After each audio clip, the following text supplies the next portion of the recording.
$16,200 million.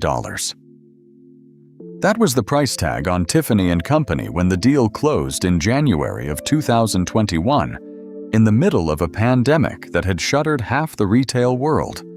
And within a few years, the debt used to buy it was already paying for itself. Nobody explained to the public how that math worked. They just watched the blue box get absorbed and assumed it was about taste. It wasn't. Here is the story you've been told, and told well, because Bernard Arnault has spent 4 decades making sure it gets told beautifully. He is the connoisseur, the collector. A man who walks through ateliers in Paris the way other billionaires walk through server farms, running his fingers over stitching, obsessing over the shade of a leather dye lot, personally vetoing a handbag clasp because it lacked, in his words, the correct weight of desire. The shareholder letters lean into this hard. LVMH is not described as a corporation. It is described as a house of houses, 75 maisons united by heritage, craftsmanship, and a shared reverence for the irreplaceable. Louis Vuitton's trunks, Dior's atelier, Moet's cellars, Tiffany's diamonds. The story is that Arnault is a patron, assembling a modern Medici court of makers, protecting old-world artistry from a world that has forgotten how to slow down. It is a gorgeous story. It is also almost entirely irrelevant to why LVMH actually wins. Because the real product LVMH manufactures was never a handbag, a watch, or a bottle of champagne. The real product is predictability. Specifically, it is cash flow so diversified, so relentlessly stable across 75 different brands and 6 different sectors that credit rating agencies treat LVMH debt the way they treat a small, well-run country. That single fact, not the ateliers. Samsa, not the craftsmanship, not Arnault's eye for a good clasp, is the entire mechanism.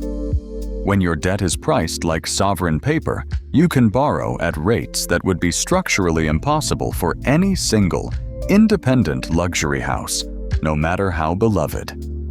Dior operating alone, Tiffany operating alone, Fendi operating alone. None of them could ever borrow at LVMH's cost of capital.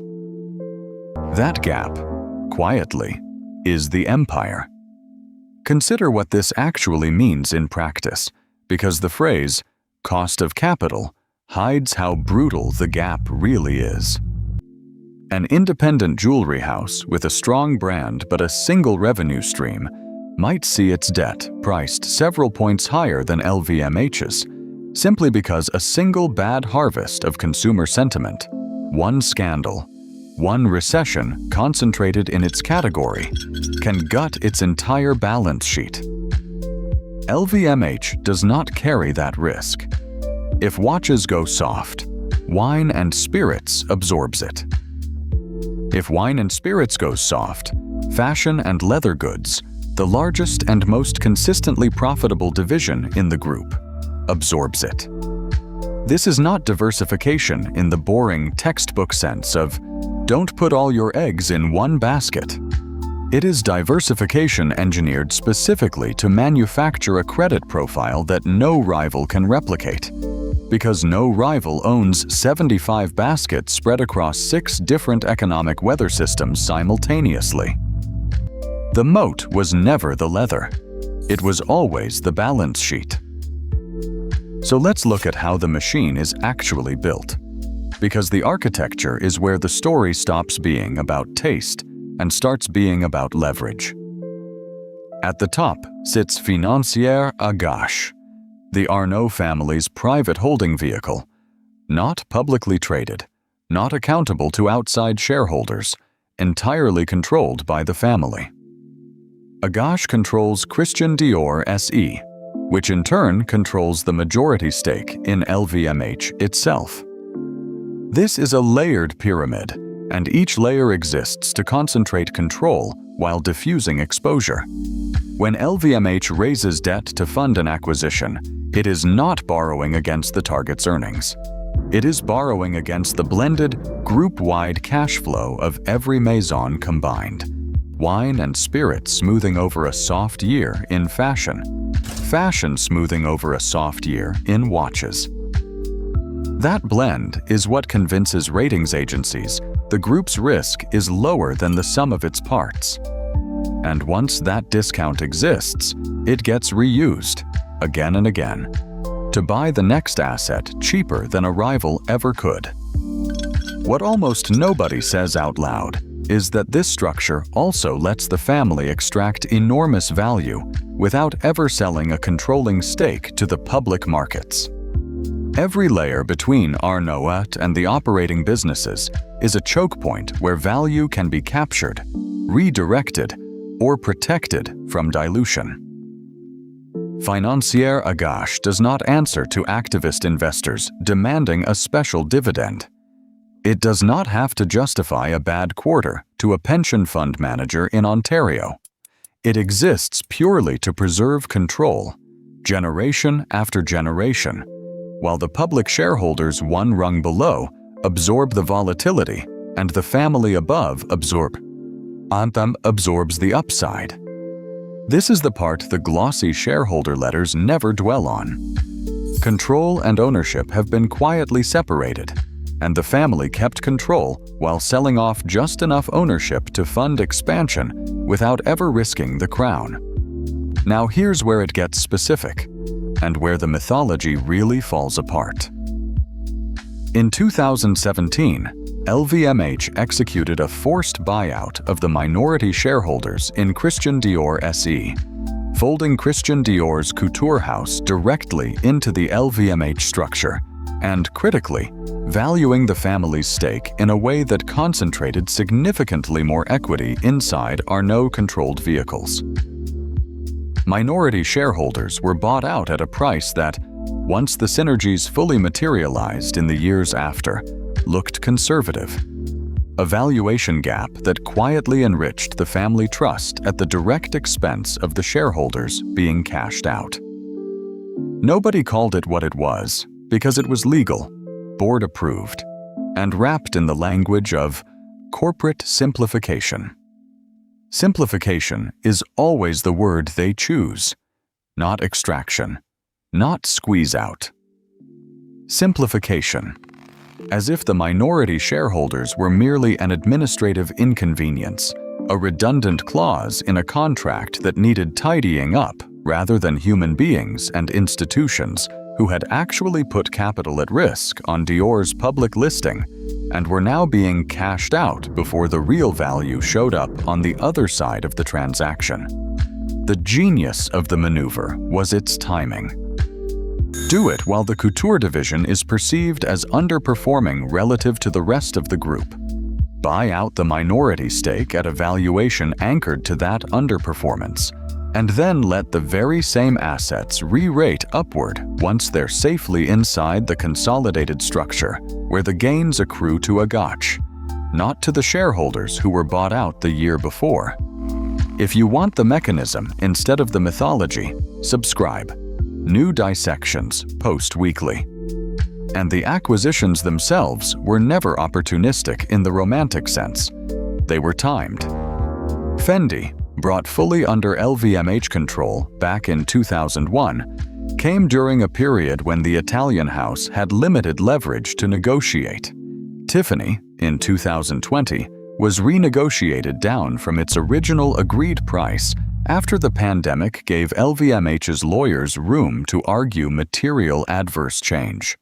The final number settled lower than the original handshake figure, extracted from a 160-year-old American house that had no comparable access to cheap capital, and no other buyer willing to move at that scale during a global lockdown.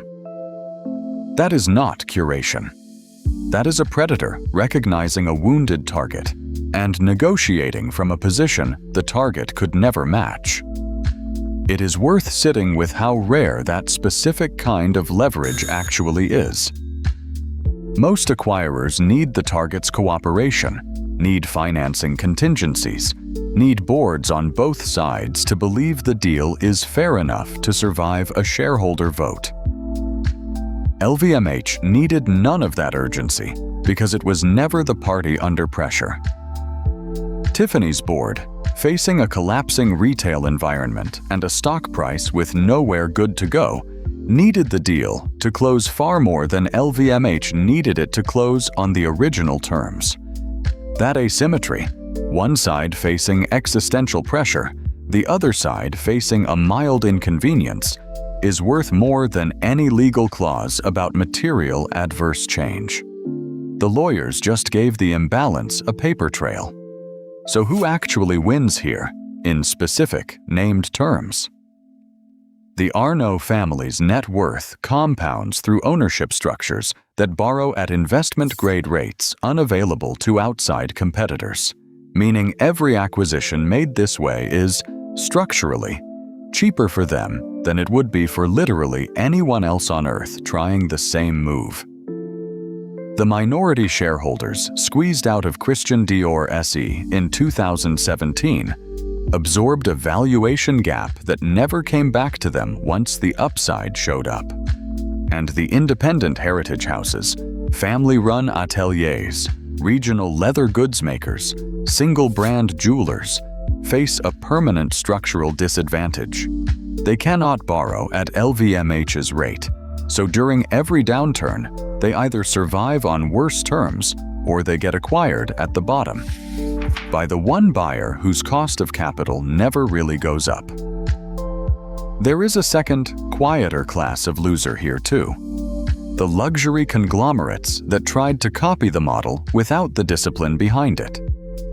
Rivals have attempted their own version of the multi-brand roll-up, acquiring heritage houses under a shared corporate umbrella, hoping that scale alone would produce the same credit advantage. It rarely does, because scale without genuine cash flow diversification just concentrates risk instead of spreading it. LVMH's specific advantage isn't merely owning many brands, it's owning many brands whose demand cycles don't move together. Wine and spirits does not slump when handbags slump. Watches do not boom when perfume booms. That non-correlation is the actual asset, and it is far harder to engineer than simply buying logos. Zoom out, and this stops being a story about luxury goods entirely. This is the blueprint for how founder-controlled conglomerates convert diversification into a weapon against their own cost of capital. Not a growth story, a financing story. Layered holding companies. Debt raised against blended risk instead of individual performance. Minority shareholders treated as temporary capital rather than permanent partners. Useful right up until a simplification transaction makes them inconvenient. This pattern shows up far outside fashion, in media conglomerates, in family-controlled industrials, anywhere a founder retains a controlling vehicle above a public listing.